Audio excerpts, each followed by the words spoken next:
আছেন? আজ আমি আপনাদের মাঝে এমন একটি মন্ত্র নিয়ে হাজির হয়েছি যে মন্ত্রটি হলো মানুষকে অজ্ঞান করার মন্ত্র। আজকের বলা এই মন্ত্র প্রয়োগ করে আপনি যে কোনো মুহূর্তে যে কোনো মানুষকে অজ্ঞান বা অচেতন করে ফেলে দিতে পারবেন। তো কথা হলো শুধু শুধু কেন মানুষকে অজ্ঞান বা অচেতন করতে যাবেন?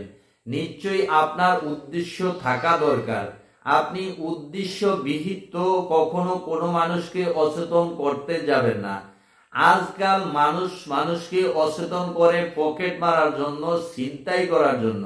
কিন্তু আপনি তো তন্ত্রমন্ত্র ব্যবহার করে পকেটও মারতে পারবেন না বা ছিনতাইও করতে পারবেন না। যদি আপনি ভুলেও এই কাজটি করতে যান তাহলে মুহূর্তের মধ্যে আপনি নিজেও অজ্ঞান হয়ে ওই স্থানে পড়ে যাবেন। তো সেই ক্ষেত্রে আপনি মহা বিপদে পড়ে যাবেন। তো আপনি যদি ছিনতাই বা পকেট মারিও না করেন তাহলে আপনি কেন শুধু শুধু মানুষকে অজ্ঞান করতে যাবেন? নিশ্চয়ই আপনার উদ্দেশ্য থাকা দরকার। তো আপনার উদ্দেশ্য হলো কোনো ব্যক্তি যদি কোনো তন্ত্র মন্ত্রর উপর বিশ্বাস না করে থাকে বা আপনি যে তান্ত্রিক আপনাকে গুরুত্ব না দেয়, আপনাকে অবহেলা করে চলে, তাহলে আপনি তার উপর এই মন্ত্র প্রয়োগ করে তাকে সাময়িক সময়ের জন্য একটু উচিত শিক্ষা দিতে পারেন। তাকে অজ্ঞান করে ফেলে দিয়ে আবার পুনরায় জ্ঞানে ফিরে নিয়ে এসে তাকে বুঝাইয়ে দিতে পারেন যে তন্ত্র মন্ত্র আছে এবং তন্ত্র মন্ত্রের উপর তার বিশ্বাস অর্জন করায় দিতে পারেন। সেই ক্ষেত্রেই কেবল এই মন্ত্রটি আপনি প্রয়োগ করতে পারবেন। তবে সাবধান, আপনি যার উপরে এই মন্ত্রটি প্রয়োগ করবেন সে যেন ভুলেও এই বিষয়ে কিছু না জেনে থাকে। আপনি যখন তার উপর এই মন্ত্র প্রয়োগ করবেন, যখনই সে বেহুশ হয়ে মাটিতে পড়ে যাবে তখন আবার সাথে সাথে পুনরায় তাকে হুঁশ করে আনতে হবে। তো আজকের ভিডিওতে আপনি কিভাবে একজন লোককে মন্ত্র ব্যবহার করে অজ্ঞান করবেন, আবার পুনরায় তার জ্ঞান কিভাবে ফিরে নিয়ে আসবেন সেই মন্ত্র দিয়ে যাব। আজকে আপনারা দুইটি মন্ত্র দেখতে পারবেন। একটি হলো একটি মানুষকে অজ্ঞান করার জন্য, আরেকটি হলো ওই অজ্ঞানকৃত ব্যক্তিকে পুনরায় জ্ঞানে ফিরিয়ে নিয়ে আসার জন্য। তো বন্ধুরা, আমি আগেই আপনাদেরকে সাবধান করে দিচ্ছি, আজকের বলা এই মন্ত্রটি হলো তন্ত্র মন্ত্রে নিষিদ্ধ মন্ত্র। এই মন্ত্রটি আপনি যেখানে সেখানে প্রয়োগ করতে পারবেন না। আপনি যদি যেখানে সেখানে এই মন্ত্রটি প্রয়োগ করতে যান তাহলে যে কোনো সময় আপনি নিজেই বিপদে পড়ে যেতে পারেন। তো চলুন শুরু করা যাক। আপনি যদি যন্ত্রমন্ত্র তন্ত্র টোটকার প্রতি আগ্রহী হয়ে থাকেন, আপনি তান্ত্রিক ক্রিয়া শিখতে চান, তাহলে আমার চ্যানেলটি এখনই সাবস্ক্রাইব করে পাশের বেল আইকনটি অল ক্লিক করে দিন। তবে হ্যাঁ, ভিডিও দেখার সাথে সাথে লাইক শেয়ার কমেন্ট করতে ভুলবেন না। তো চলুন আজকের বলা এই মন্ত্রটি আপনি কিভাবে সিদ্ধি করবেন, কিভাবে মন্ত্র প্রয়োগ করবেন বিস্তারিত বলে দিচ্ছি। সর্বপ্রথমে আমি আপনাকে মন্ত্রটি দেখাই দিচ্ছি, চলুন মন্ত্রটি দেখে আসি। হ্যাঁ বন্ধুরা, আপনারা অবশ্যই মন্ত্রটি দেখতে পারতেছেন। আমি আপনাদেরকে মন্ত্রটি বলে দিচ্ছি।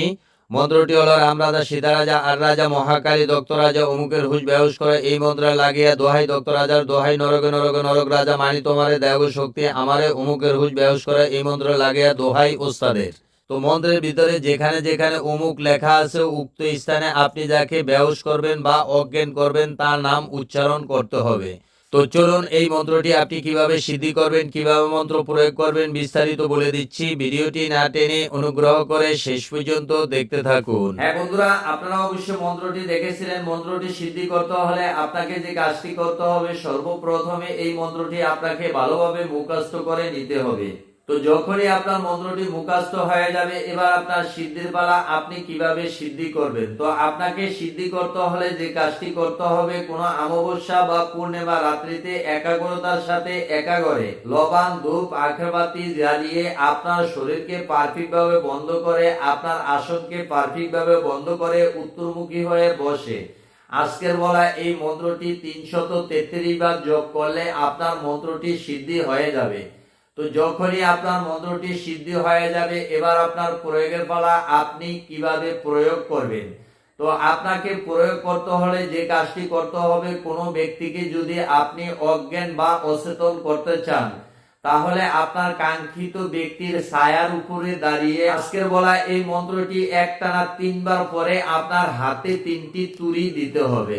আপনি আজকের বলা এই মন্ত্রটি আপনার কাঙ্ক্ষিত ব্যক্তির ছায়ার উপরে দাঁড়িয়ে একটানা 3বার পরে হাতে 3টি তুড়ি দেওয়ার সাথে সাথেই আপনার কাঙ্ক্ষিত ব্যক্তি মাটিতে অজ্ঞান হয়ে লুটিয়ে পড়বে। তো যখনই আপনার কাঙ্ক্ষিত ব্যক্তি মাটিতে অজ্ঞান হয়ে লুটিয়ে পড়বে, তখন আপনি কিভাবে তাকে পুনরায় হুঁশে নিয়ে আসবেন বা তাকে সুস্থ করবেন। তো সেই ক্ষেত্রে আপনাকে যে কাজটি করতে হবে, আপনি কিছু পানির উপরে আলিফ লাম মিম একবার পরে একটি ফু দিবেন।